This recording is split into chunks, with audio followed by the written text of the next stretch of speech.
Mesdames et messieurs, bonsoir. Merci d'être avec nous sur Évasion Guinée. Bienvenue dans l'émission L'Entretien qui reçoit pour ce jour Elhadj Mamadou Sylla. Bonsoir. Bonsoir. On pourrait vous appeler Mamadou Sylla, l'opérateur économique ou homme d'affaires ou homme politique. Je suis 3P. 3 présidents, c'est ça que je veux dire, 3P. 3 présidents, qu'est-ce que Voilà. vous avez dit? Le président du Pétrolec, président du patronat et président de l'Union démocratique de Guinée. Ça, c'est en politique. Merci beaucoup, Monsieur le Président. Première question, Monsieur le Président. Il est très difficile de parler de Elhadj Mamadou Sylla sans parler de son passé. Dites-nous, comment est-ce que vous avez rencontré le feu général Lansana Conté? Vous savez, le général Lansana Conté, paix et salut sur lui, il s'est connu avec mes parents depuis Boké. Ça, c'était les années de 71, 12 comme ça, quand il y a eu des guerres entre le PAICG et au niveau de Portugal. Donc, comme lui, il a été en tant que coma jaune, donc, et si vous connaissez un peu Boké, le camp militaire fait face chez nous. Donc la relation est venue des Donc, parents. voilà, je suis venu comme ça avec les parents. Après, lui, il a quitté. Et moi aussi, j'ai quitté à un moment donné. Et puis voilà, j'étais parti aux carrières de diamant. C'est au retour de Conakry. Et voilà, on s'est vu, on a repris les anciennes relations. Comme vous êtes vu, c'est lui qui vous a appelé ou c'est vous qui êtes venu? Non, c'est au cours un problème même, je peux dire, parce que moi, étant j'ai quitté tout chez nous, et puis finalement, je suis venu pour le mariage d'un cousin à Boké. Donc c'est là que la jeunesse et les femmes, tout le monde s'est réuni pour dire que c'est à moi qui ont choisi pour être président de club Kakandé, Coq. Donc, alors, comme je trouve qu'il y avait la majorité, j'ai dit bon, il n'y a pas de problème. Mais l'équipe qui était là, qui n'était pas contente, qui sont venus directement me rapporter au niveau du président, mais ils ne savaient pas que relation qui me liait au président, parce que moi, ils me réclamaient que j'étais malien. Donc, alors quand je suis venu voir le président a envoyé M. Mongo Diallo, qui vit encore, pour aller voir réellement qu'est-ce qui se passe, parce qu'il y avait trop de bruit. Donc, lui, il est venu, il a rendu compte et tout, après. Il a dit qu'il voulait voir ce Malien-là. Donc, alors, ce Malien, moi, je viens en groupe. Voilà, en groupe.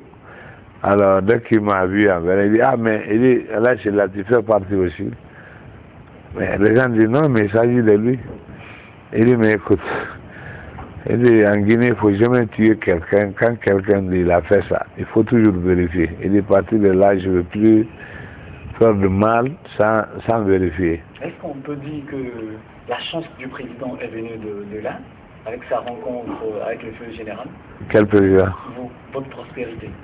Non, je veux dire, bon, quand ça a été fait, et puis finalement, et c'est vrai que j'ai travaillé durement, et ça aussi, à un moment donné, il y avait un problème de riz avec l'armée. Donc, après il m'a appelé, il m'a dit, est-ce que tu peux faire de riz? J'ai besoin de riz avec l'armée. Donc j'ai dit oui, et en ce moment je vendais le riz, j'ai accepté. C'est comme ça que j'ai commencé, après avoir fait beaucoup d'autres activités, mais c'est comme ça que je suis arrivé. C'est le riz en Guinée? Non, je ne suis pas sûr. Il y avait beaucoup d'importateurs à l'époque, mais j'étais le seul qui avait le monopole pour le riz, pour l'armée. D'autres ont eu avant moi, d'autres après moi, ils ont eu le même privilège en fait. C'est le président tellement influent en un moment qu'on vous appelait vice-président. Dites-nous exactement quel était votre rôle auprès de feu général Monsala Kamara. J'avais pas de fonction, n'est-ce pas, de nomination, mais c'était un ami sincère. Comme je te dis, si les relations commencent au niveau des parents, donc ça pourrait continuer. Donc, mais j'étais son conseiller sans que je sois nommé. Parce qu'il me connaît. Un conseil très écouté. Parce que, oui, parce qu'il sait que j'ai le minimum. Vous savez, dans toutes choses dans la vie, si vous n'avez pas de minimum, c'est-à-dire qu'on peut dire, ah, peut-être ils ont corrompu à cause d'une voiture, hein, j'ai une maison, j'ai tout. Donc comment, c'est pourquoi déjà ma moralité était sincère. Tu ne verras pas quelqu'un ici qui va dire, moi je lui donne tel montant pour qu'il m'aide au niveau de Général Conté. Ça déjà c'est important. C'est pourquoi encore je suis là, depuis sa mort jusqu'à maintenant, je marche, je fais tout. Personne ne peut me réclamer un franc. Voilà, ça c'est très important. Vous vivez à l'État ou c'est l'État qui vous doit?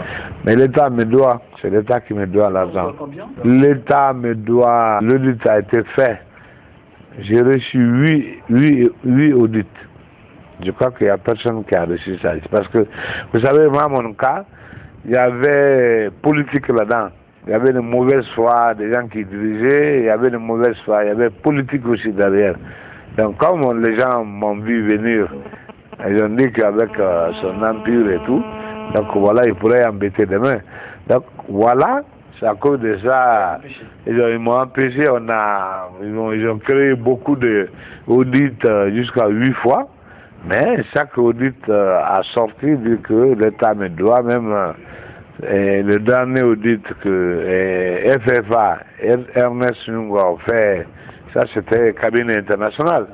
Donc ils ont dit, le rapport est là, est clair, ils ont dit que l'État me doit 20 millions de dollars environ.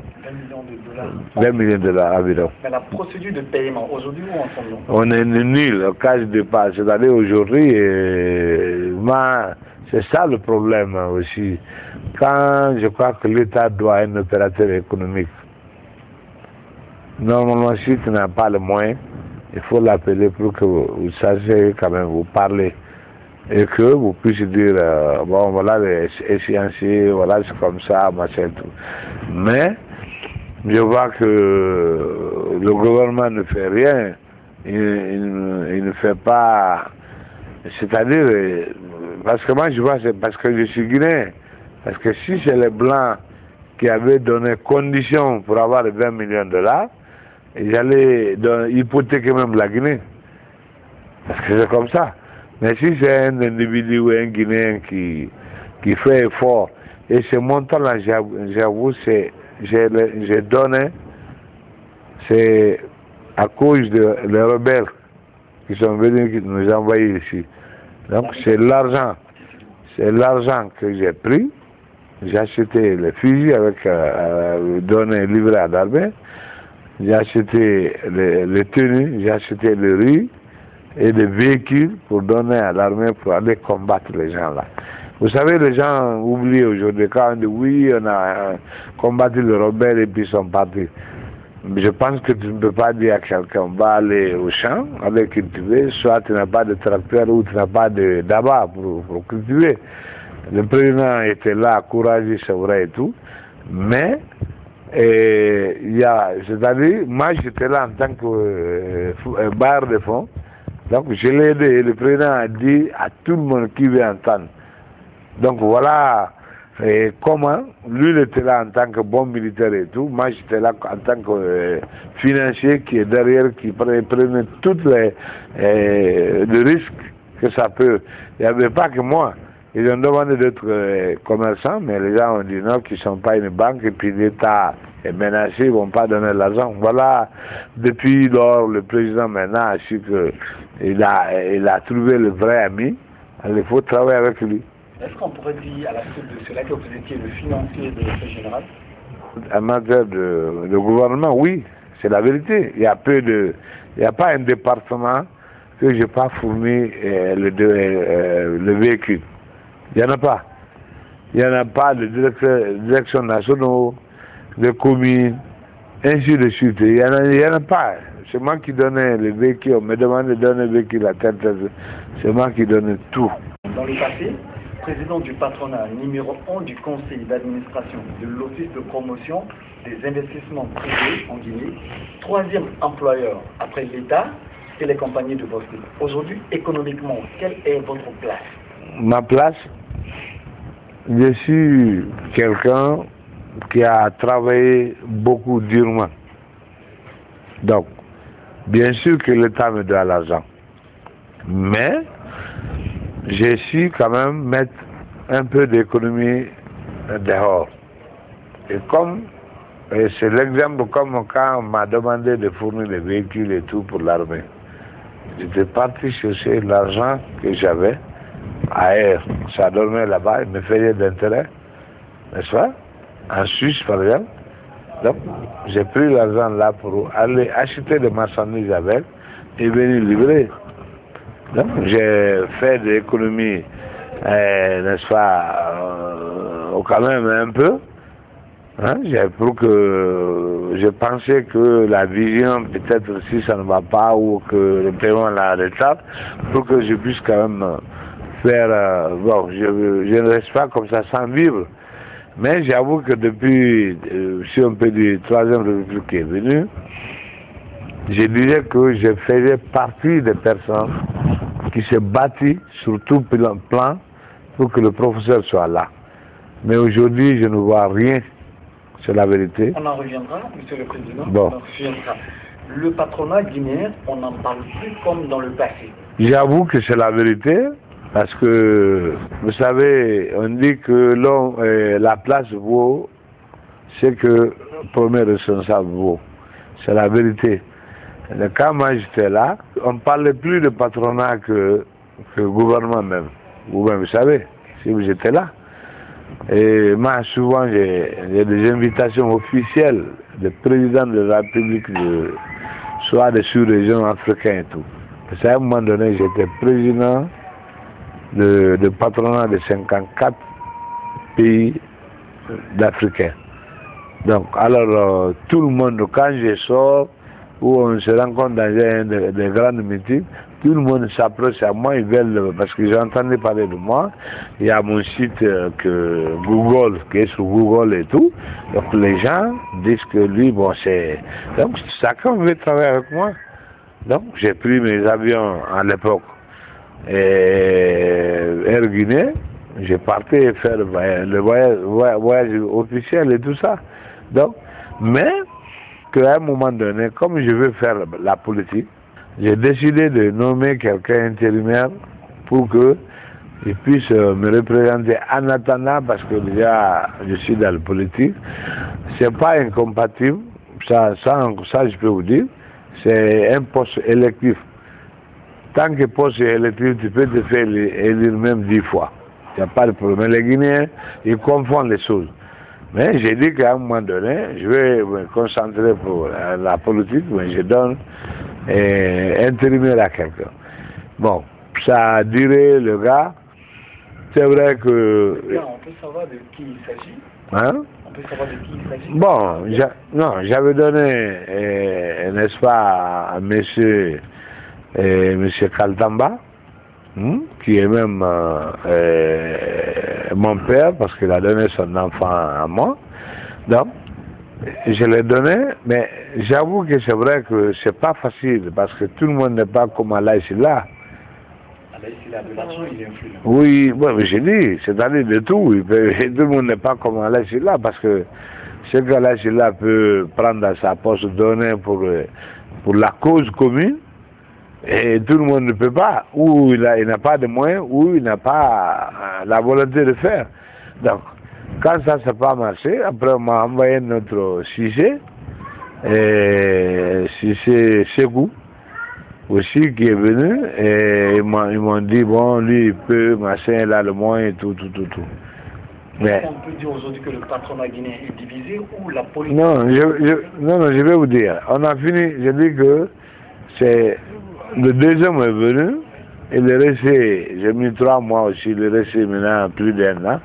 Mais c'est le même que je constate aujourd'hui, que c'est le manque de moyens à tous ces gens-là pour faire tourner. Donc c'est autrement dit que le patronat était assis sur mes épaules ou sur ma tête. Donc voilà.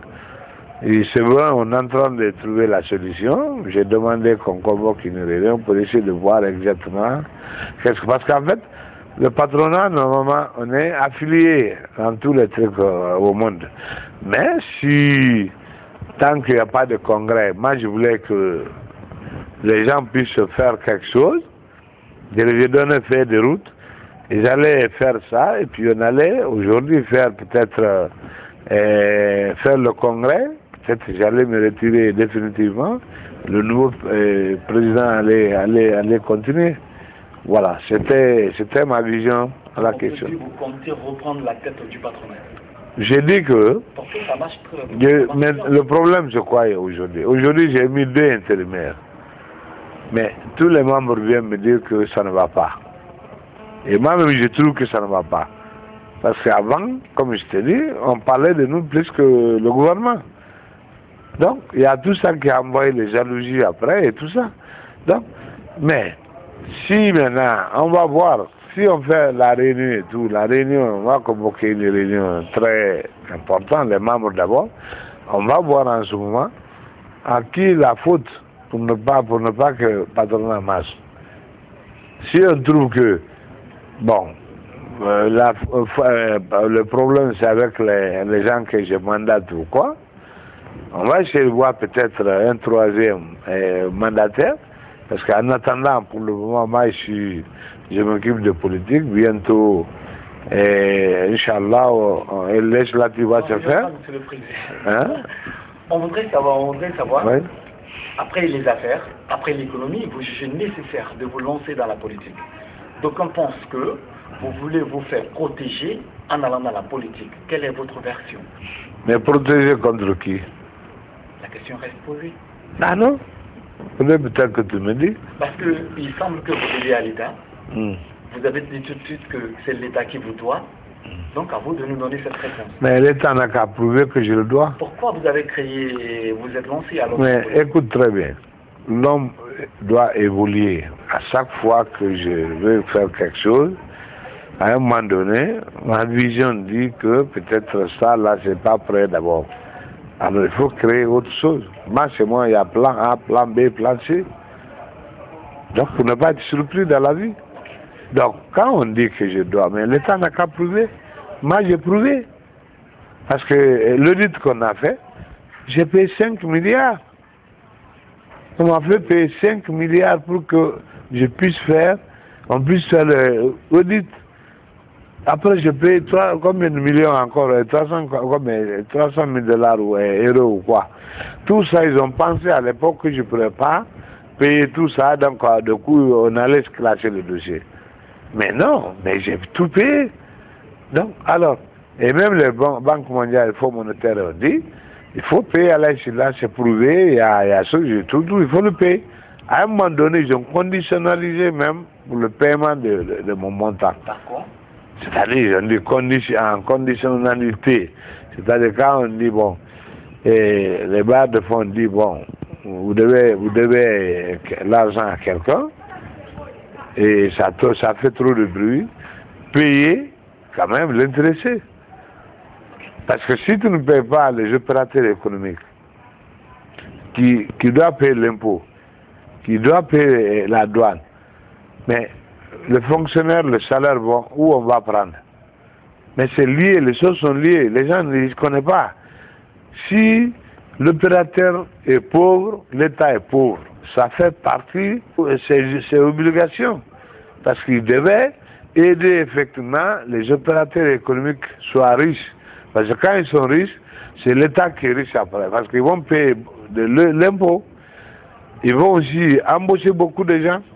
Mais ici, il n'y a pas d'impôt. Tout le monde. Moi, j'avais, c'est-à-dire troisième employeur. J'avais 1000 et quelques travailleurs. Et aujourd'hui? Je vais vous dire, j'ai licencié, je ne sais même pas combien. Et le licenciement là seulement, J'ai des gens que j'ai licenciés j'ai payé 100 millions pour une personne. Pourquoi vous les avez licenciés? Non, mais oui, mais si les affaires ne marchent pas, mon frère, comment je vais faire? C'est politique gouvernementale qui doit faire que les affaires marchent. Okay. Vous parlez de politique. Vous êtes président de l'Union démocratique de Guinée, UDG, une formation politique qui, après le premier tour de la présidentielle, a décidé de se rallier au RPG Arc-en-Ciel. Pourrait-on savoir les clauses de cette alliance avec le RPG? C'est vrai, entre deux tours, avant deux tours, premier tour d'abord, avant ça même, et le professeur, vraiment, on était bien. Il venait ici chaque fois et tout ça. Je crois que une fois, j'ai été chez lui aussi. Et il y avait chaque fois il veut faire un meeting, il m'invite, c'était au niveau de Kenya là-bas, c'était l'anniversaire de RPG et tout ça. Ces jours-là, il n'y avait que moi comme leader, personne n'est venu. Mais moi, quand je suis avec toi, je suis avec toi. Je suis venu, ce jour-là, il m'a pris sur le podium, il a montré ma main, il dit voilà, c'est ma soeur, mon jeune frère et tout. Donc, depuis lors, donc, premier tour est passé. Deuxième tour, donc, les deux partis il est venu me voir. Ils m'ont contacté. Lui, il est venu plusieurs fois, mais si lui est venu, c'était sur le divan encore avec et son secrétaire général, Ouri, comment on dit ça, Condé. Condé, son secrétaire général, je crois.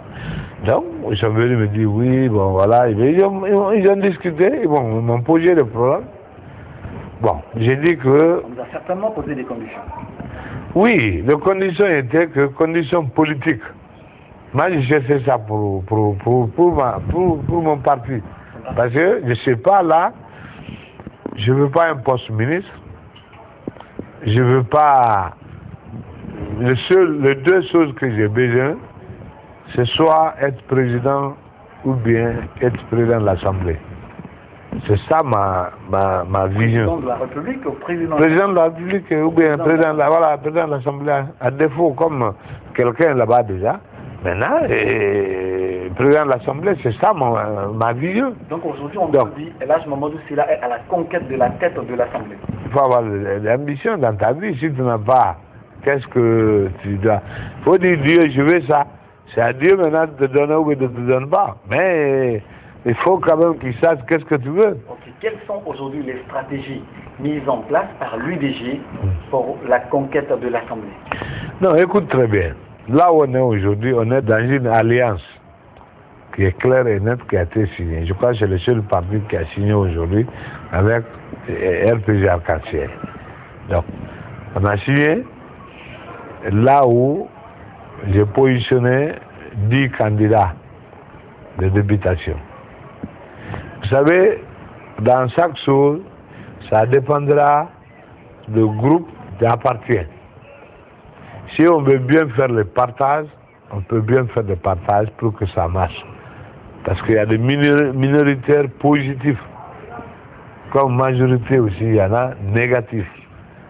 Donc, alors, si on veut vraiment soit éclairer ou bien faire, n'est-ce pas, et puis dire, bon, telle personne a fait ça, il a fait ça, il a fait ça, par rapport à ça, je peux faire ça. Donc, tout dépend du groupe dans lequel tu te trouves. Donc, vous avez proposé 10 personnes. 10 personnes. Qui est sur la liste. Déjà sur la liste. Voilà, qui est la liste de RPG Arc-en-Ciel. Aujourd'hui, Elhadji Mamadou Sylla. Donc, oui. Quel est votre lien avec le chef de l'État? Le lien, c'est bien. C'est-à-dire qu'on fait partie de la même famille politique aujourd'hui. Donc, comment je peux dire que je ne vais pas bien avec lui? Sinon, je n'allais pas signer avec lui. À part la politique. Donc, mais on est bien. On est bien, on est des amis. Il a trop de respect pour moi. Moi, je le respecte. Non, il est plus âgé.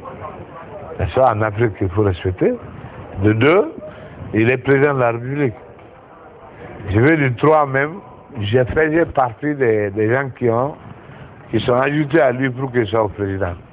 Donc, sur ce 3 plans, je dois le respecter. Donc, lui, vraiment, je dis qu'il a trop de respect pour moi, parce que tous les leaders qui étaient avec lui, les 16 personnes, il n'a jamais dit un seul jour mon nom, c'est à moi ceux qui disent mon jeune frère. Ça, c'est en Afrique, ça dépasse tout. Sinon, tout le reste, ils disent leur nom, machin, tout. Mais même si je rentre chez lui, tout ce que tu vas dire, mon jeune frère, ça va? Qu'est-ce qui se passe, tout ça là? Donc, on parle là comme ça. Il me dit même, ne te considère pas que tu es avec un président. Considère-toi que c'est membre de famille et c'est ton grand frère qui est devant toi. Il m'a montré ça toujours. Donc, comme je suis un homme digne, n'est-ce pas, et je sais, et mes parents et autres, donc je sais très bien, et nous, quand quelqu'un te respecte, je crois qu'il t'a tout donné. Quel bilan faites-vous de ces 3 ans de gestion? 3 ans, on peut dire que c'est beaucoup. Parce que le monde tourne tellement de façon. Donc 3 ans, on dit que, bon, parce qu'il y a des lieux, il y a des autres pays, je crois que leur mandat c'est 4 ans. Donc si tu as un mandat de 4 ans, tu as fait 3 ans, tu penses déjà, si tu dois être candidat encore, tu penses déjà pour le mandat prochain.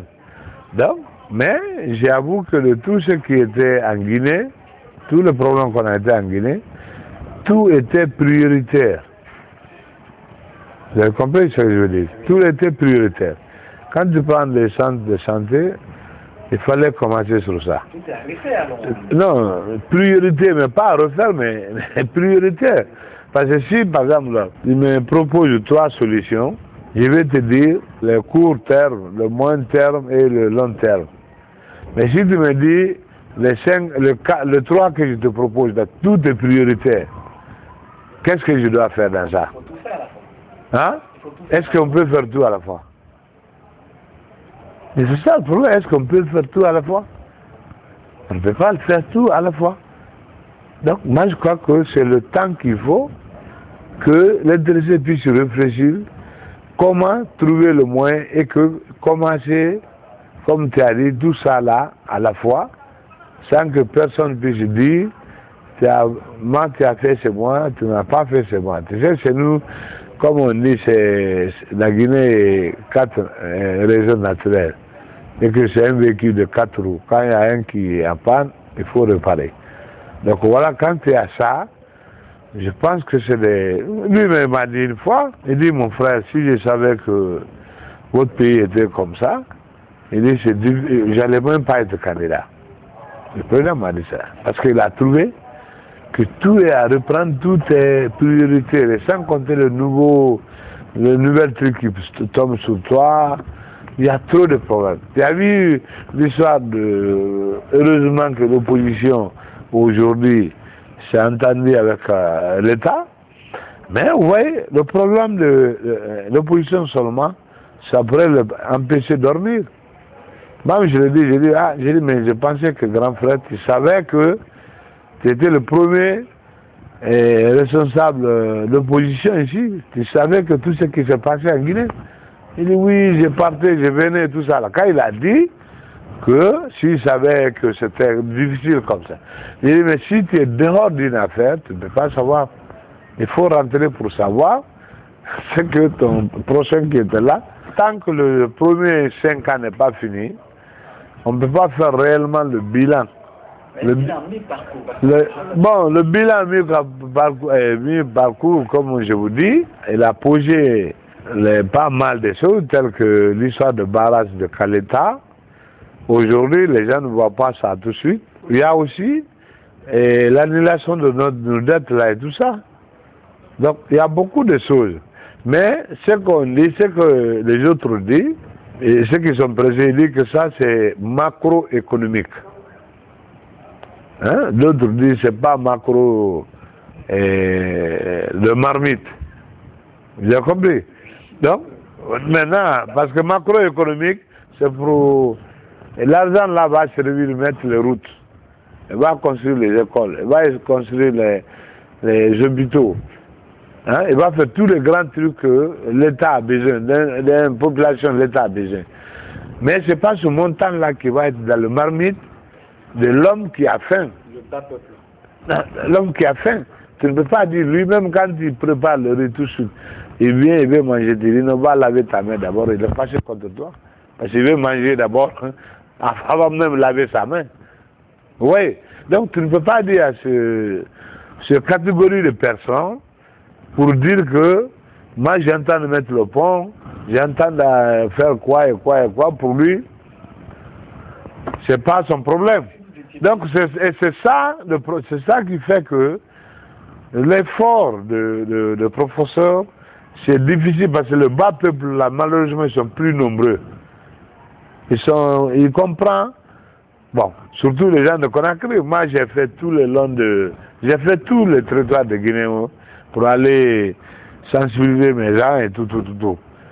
Mais quand je parle, je trouve quand même chaque préfecture, il y a le courant, soit avec le groupe pour les terrains, hein, ou soit avec le poteau lampadaire là, et la route aussi, il y a les routes qui sont goudronnées à chaque, n'est-ce pas, à chaque ville. J'ai vu ça moi. Donc, alors, tout ça, quelqu'un va dire oui, c'est bon, il a travaillé, mais d'autres vont dire il a faim, je préfère qu'il me donne un sac de riz. Voilà, c'est les catégories de personnes. Parce que le peuple souffre. Oui, mais. Mais si vous étiez président de la République, par quoi vous allez commencer? Par les infrastructures ou faire face? Moi, mon programme de société, c'est clair et net, c'est sur mon net. N'est-ce pas? Moi, j'ai dit que la première chose qu'il faut combattre ici, c'était pour combattre le chômage. Le chômage. Parce que ça me fait mal qu'un étudiant, quelqu'un qui va étudier, hein, de combien d'années, jusqu'à 20 ans et tout, c'est ses parents qui les supportent. N'est-ce pas? Donc, lui, il finit d'étudier. Le moment qu'il sort, on a dit voilà son diplôme. Après, il commence à faire le travail, chercher le travail. Il n'y a pas de travail. Mais quelle est la stratégie que vous alliez adopter pour créer Non, l'emploi? je vous dis, l'emploi, c'est quoi? C'est pas très compliqué. C'est-à-dire il faut organiser, il faut créer beaucoup de micro-crédits. Parce que tu ne peux pas rêver quelqu'un tout de suite, tu le dis, il est milliardaire, non. Nous, on a commencé très bas. Très bas, on a vendu tout, on est monté grade jusqu'à là où on est. Donc, tu vas commencer pour le microcrédit avant que les étudiants, là, les jeunes sortent, n'est-ce pas, et pour se mettre à rechercher l'emploi. 2 ans avant leur cycle, moi je commence, j'allais insister, exiger à tous ces milliers et toutes les grandes sociétés ici de prendre les étudiants là en formation d'abord de stage. Parce que c'est ça le problème. Quand tu mets, pendant qu'ils sont en poli, et ils ont peut-être avoir 2 ou 3 heures de stage par jour, je crois qu'avant qu'ils sortent, ils savent déjà le pays c'est quoi, et du monde même comment ça roule. Parce qu'en fait, quand tu entends dire les gens, on veut embaucher quelqu'un, moi ça me fait mal, j'entends dire les gens, je cherche un comptable, mais qui a n'est-ce pas, d'expérience de 5 ans, 3 ans, machin, et puis CV, machin. Mais ça fait mal ça. Mais le gars qui vient de sortir, comment il peut fournir ça? Si tu vois qu'il y a trop de faux papiers en Guinée, il s'agit de ça. Le gars est obligé d'aller fabriquer toutes pièces de papier bien montré. Mais pourquoi, s'il avait fait déjà 2 ans avant qu'il finisse son cycle, finalement, qu'est-ce qu'il va faire? Donc, déjà, en un mot, la vision de l'IDG. Mais c'est ça. On ne peut pas passer, on ne peut pas faire la Guinée sans passer par. Parce que, comme je te dis, tout le monde en a besoin. Tout le monde. Quand c'est l'agriculture, on dit 80%. Mais il faut faire venir les spécialistes qui peuvent faire travailler 80%. Ça seulement, c'est beaucoup. Monsieur le Président de l'UDG, nous sommes pressés à la fin de l'émission Entretien. Vous avez 30 secondes pour vous adresser au peuple de Guinée. Et le peuple de Guinée, et qu'un peu de patience encore, parce que vous savez, c'est pas facile, c'est vrai. Et c'est vrai qu'on est à mi-mandat avec le professeur, mais il faut qu'on puisse avoir encore le courage pour encore continuer et le soutenir. Surtout, aujourd'hui, l'élection, je veux dire que la transition n'est pas finie. Tu ne peux pas mettre quelqu'un, tu ne peux pas même normalement. Quand on dit en France, par exemple, on va faire le bilan d'1 mois même de président, ou premiers 6 mois, mais qu'est-ce qu'il fait? Dès qu'il finit l'élection présidentielle, 1 mois après, c'est législatif. Donc, c'est le plein pouvoir qu'on prend, qu'on le donne. Là, tu peux lui dire que, dis donc, 90 jours, qu'est-ce que tu as fait? Mais là où on est aujourd'hui, on est à mi-mandat, mais aussi on est mi-aussi de transition. Il y a eu que présidentiel qui a été voté, mais législatif n'a pas été voté. Le communautaire, et je ne sais pas, tout ça, rien n'est voté d'abord. Donc vous pensez qu'il faut attendre la fin des élections législatives? Je pense qu'après ça, on va maintenant dire, c'est-à-dire ça sera mi-mandat, d'ici les 2 ans et quelques qui va rester, je crois que le professeur va bientôt, parce que même ses collègues, il a beaucoup de collègues aujourd'hui dans le gouvernement, on pense que c'est la vérité, il faut qu'il se débarrasse à un moment donné, parce que après les élections, il faut qu'il fasse un remaniement et mettre les hommes qu'il faut à la place qu'il faut. Sinon, ça pourrait pas, je pense pas que ça pourrait avancer. Merci beaucoup, Monsieur le Président, de nous avoir reçus. Merci, c'est à vous. Merci à ces millions de téléspectateurs. Restez connectés sur la meilleure des télévisions, Évasion Guinée. On se reprend la semaine prochaine, même heure, même télévision.